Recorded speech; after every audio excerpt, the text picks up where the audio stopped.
پیارے دین اسلام کے پیارے پیارے دوستوں، اللہ تعالیٰ آپ کو حفظ و امان میں رکھے۔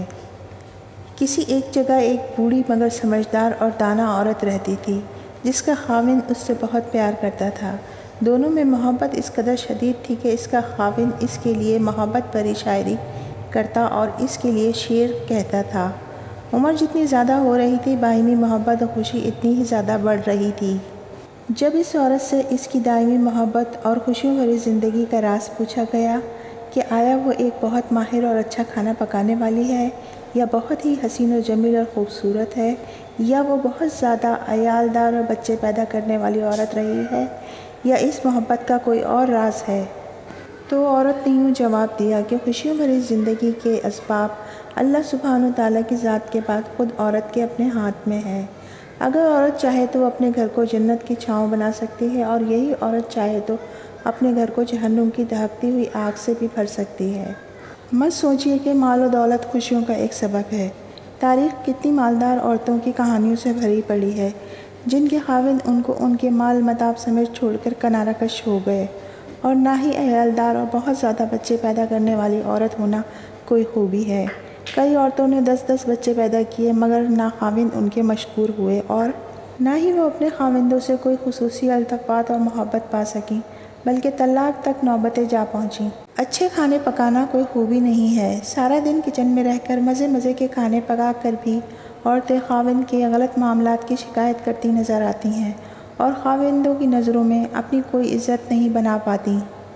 تو پھر آپ ہی بتا دیں، اس پرسعادت اور خوشیوں بھری زندگی کا کیا راز ہے، اور آپ اپنے خاوند کے درمیان پیش آنے والے مسائل اور مشاکل سے کس طرح نمٹا کرتی تھیں؟ اس نے جواب دیا، جس وقت میرا خاوند غصے میں آتا تھا، اور بلا شبہ میرا خاوند بہت ہی غصیلا آدمی تھا، میں ان لمحات میں نہایت ہی احترام کے ساتھ مکمل خاموشی اختیار کر لیا کرتی تھی۔ یہاں ایک بات واضح کر دوں کہ احترام کے ساتھ خاموشی کا یہ مطلب ہے کہ آنکھوں سے حقارت اور نفرت نہ چھلک رہی ہو، اور نہ ہی مذاق اور سخریہ پن دکھائی دے رہا ہو۔ آدمی بہت عقل مند ہوتا ہے، ایسی صورتحال اور ایسے معاملات کو بھانپ لیا کرتا ہے۔ اچھا، تو آپ ایسی صورتحال میں کمرے سے باہر کیوں نہیں چلی جایا کرتی تھیں؟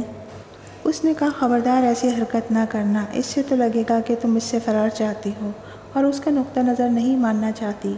خاموشی تو ضروری ہے ہی، اس کے ساتھ ساتھ خاوند جو کچھ کہے اس سے نہ صرف یہ کہ سننا بلکہ اس سے اتفاق کرنا بھی ضروری ہے۔ میرا خاوند جب اپنی باتیں پوری کر لیتا ہے تو میں کمرے سے باہر چلی جایا کرتی تھی، کیونکہ اس ساری چیخ و پکار اور شور شرابے والی گفتگو کے بعد میں سمجھتی تھی کہ اسے آرام کی ضرورت تھی۔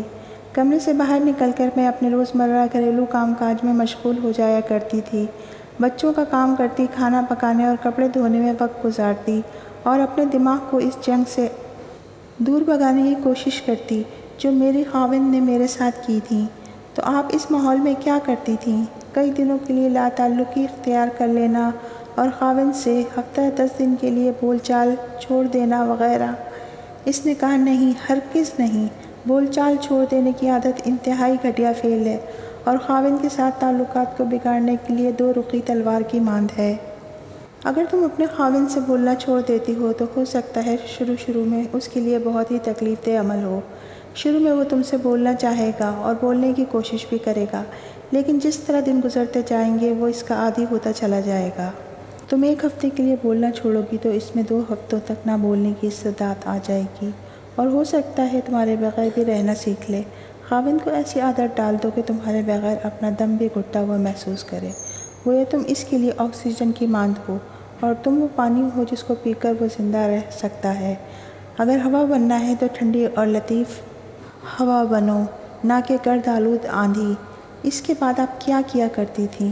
اس عورت نے کہا، میں 2 گھنٹے بعد یا 2 گھنٹے سے کچھ زیادہ گھنٹوں بعد جوس کا 1 گلاس لے کر یا پھر گرم چائے کا 1 کپ بنا کر اس کے پاس جاتی اور اسے نہایت ہی سلیقے سے کہتی، لیجئے چائے پیجئے۔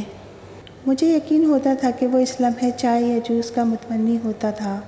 میرا یہ عمل اور اپنے خاوند کے ساتھ گفتگو اس طرح ہوتی تھی کہ گویا ہمارے درمیان کوئی غصے یا لڑائی کی بات ہوئی ہی نہیں، جبکہ اب میرا خاوند ہی مجھ سے اصرار کر کے بار بار پوچھتا تھا کہ کیا میں اس سے ناراض تو نہیں ہوں، جبکہ میرا ہر بار اس سے یہی جواب ہوتا تھا کہ نہیں تو میں ہرگز ناراض نہیں ہوں۔